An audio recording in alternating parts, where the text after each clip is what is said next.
जनक किशोरी, कनक सिंहासन राजत जोरी।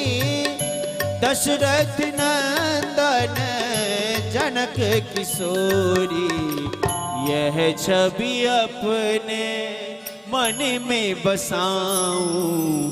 हे राजा राम तेरी आरती उतारो, आरती उतारो तो पे तन मन बारो। आरती गाऊं प्रभु जी तुझको रिझाऊं। हे राजा राम तेरी आरती उतारो।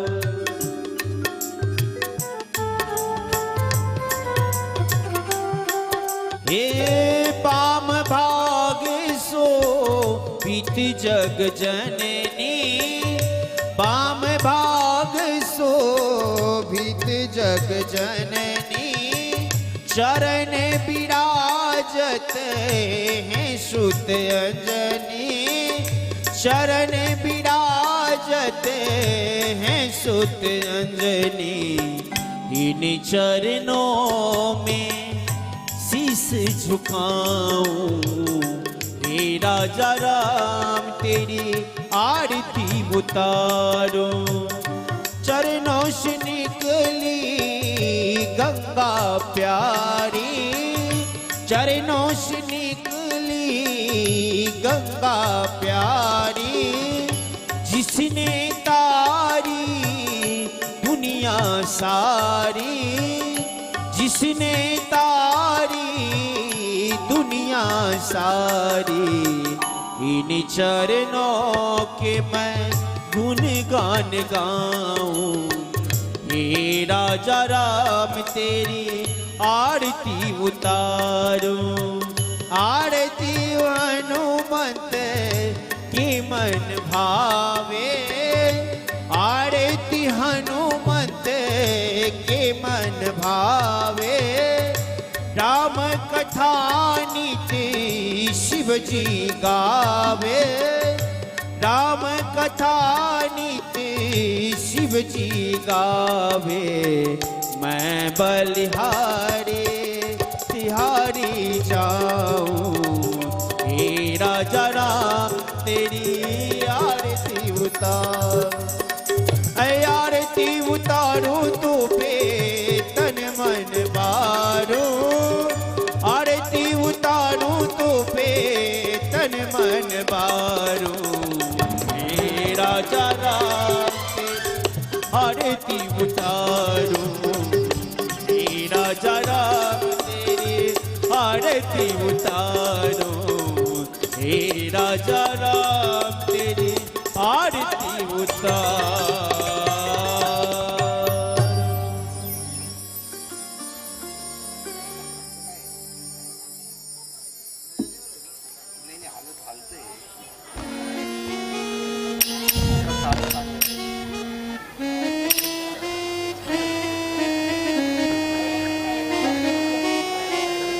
मेरा छोटा सा संसार, हरि आ जाओ एक बार।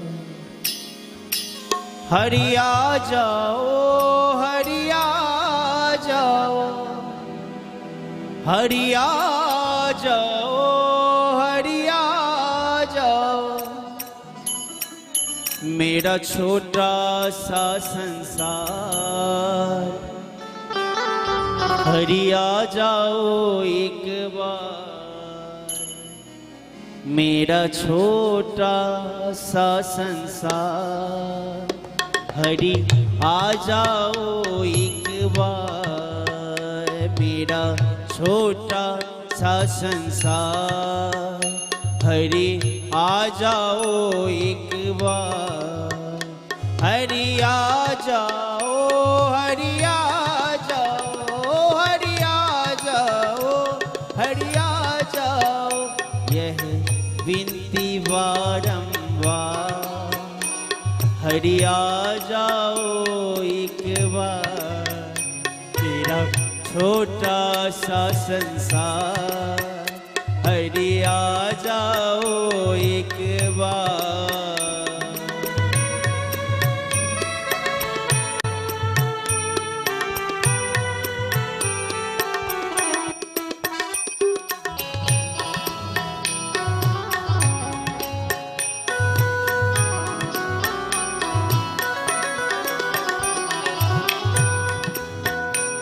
लाखों को तरस दिखाया है, प्रभु मुझको क्यों तरसाया है।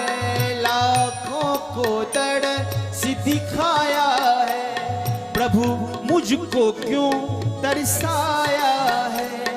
ये कैसी तुम्हारी माया है, नित बहती असुवन धार। हरि आ जाओ एक बार, मेरा छोटा सा संसार। हरि आ जाओ एक बार, मेरा छोटा सा संसार।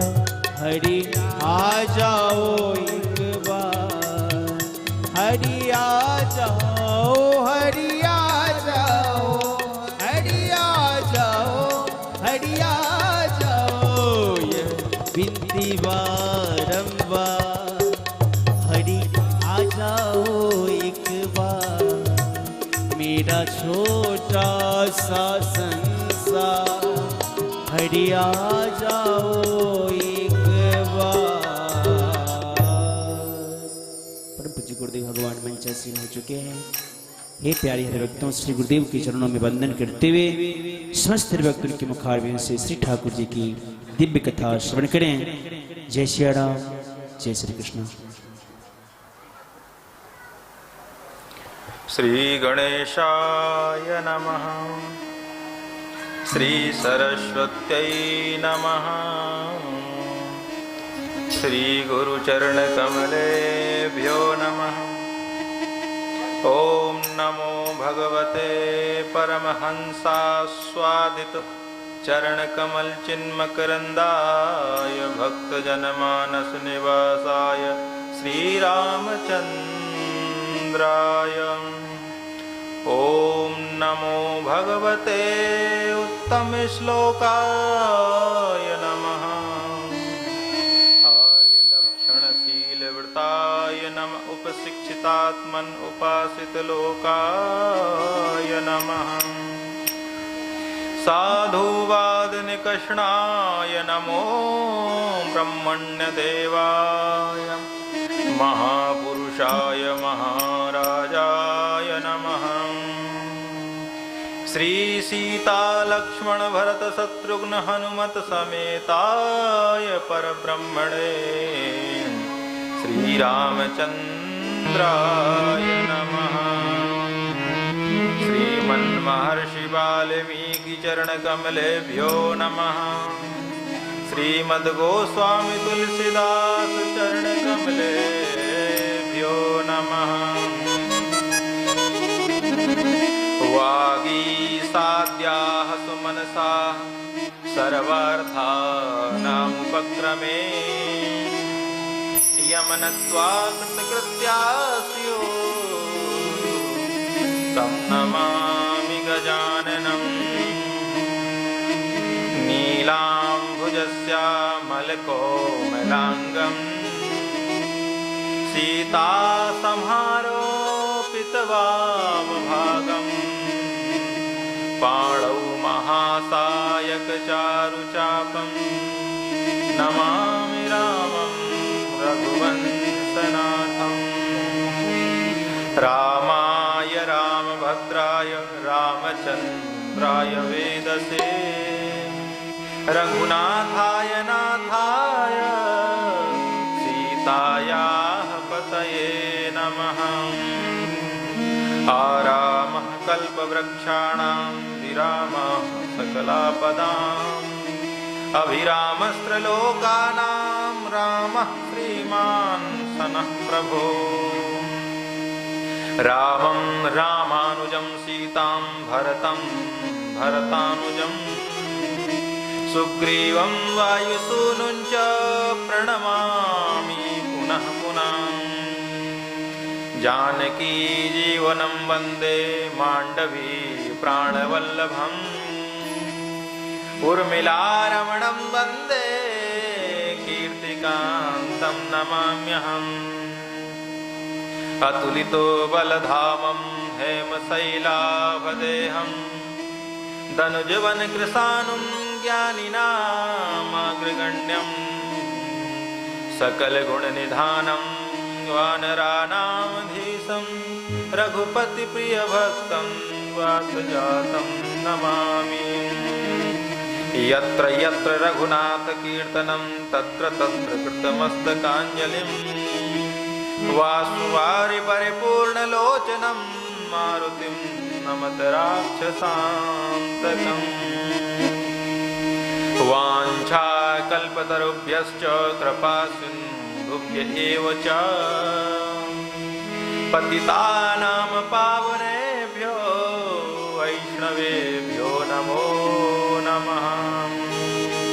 योऽन्तः प्रविश्य मम वाचमिमां प्रसुप्तां सञ्जीवयतखलः शक्तिधरा स्वधाम्ना अन्यास्तहस्तचरणश्रवणत्वगादीनां प्राणान्नमो भगवते पुरुषाय तुभ्यम्। प्रथितराम कथामृतमानसं शिवविहङ्गमुनीन्द्रविगाहितं तदमृतं तुलसीदलमिश्रितं वितरते तुलसीकवये नमः।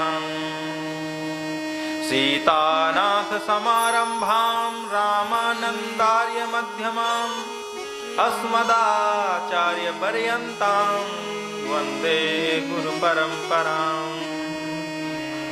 भक्त भक्ति भगवंत गुरु चतुर्नाम बपु एक, इनके पद वंदन किए नासै विघ्न अनेक। श्री गुरु चरण सरोज रज निज मन मुकुर सुधारि, वर्णौ रघुवर विमल जसो जोदायक फलचार। श्री तुलसी के पद कमल बार बार सिरनाय, रामचरितमानस विमल कथा कहूँ चितलाय। रामायण सुंदर रसिक कथा कहूँ विस्तार, भक्त शिरोमणि आइए सुनिए पवन कुमार। श्री राघवेंद्र सरकार श्री हनुमंत लाल जी महाराज की जय। श्रीमन महर्षि वाल्मीकि जी महाराज की जय। श्रीमद गोस्वामी तुलसीदास जी महाराज की जय। श्री फलारी जी महाराज की जय। श्री सद्गुरुदेव भगवान की जय। गौ माता की जय। सब संतन की जय। जय जय सीताराम। श्री राम जय जय राम।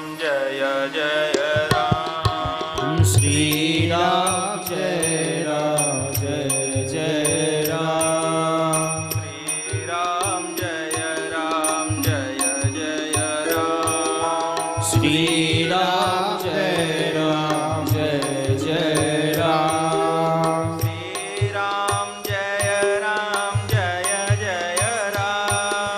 श्री राम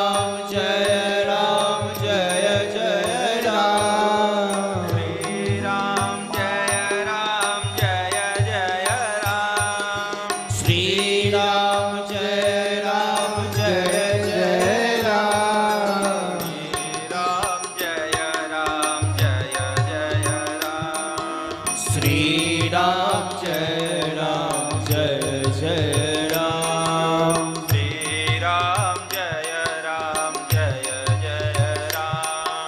श्री राम जय जय राम। श्री राम जय जय राम। श्री राम जय जय राम। श्री राम जय जय राम। श्री राम जय जय राम।